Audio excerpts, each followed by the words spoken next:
আমাদের ফ্রন্টাল এই রিজনগুলোতে সাইনাসটা থেকে থাকে। আসসালামু আলাইকুম, আমি ডাক্তার মোহাম্মদ সৈয়দুদ্দিন আহমেদ উৎস, রেজিস্ট্রার, নাক কান গলা ও হেডনেক সার্জারি বিভাগ, ইস্ট ওয়েস্ট মেডিকেল কলেজ। আজকে আমরা আলোচনা করব শীতকালে খুব কমন একটি সমস্যা, সাইনোসাইটিস। সাইনোসাইটিস কী জিনিসটা? সাইনোসাইটিস হলো ইনফেকশন অফ দ্য সাইনাস। সাইনাসগুলো কোথায় থাকে? আমাদের ফ্রন্টাল এই রিজনগুলোতে সাইনাসটা থেকে থাকে।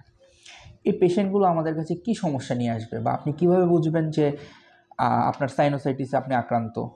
পেশেন্টগুলো নর্মালি আসবে মাথা ব্যথা, মাথা ভার হয়ে থাকা, নাক দিয়ে পানি পড়া, জ্বর, ঠান্ডা, কাশি।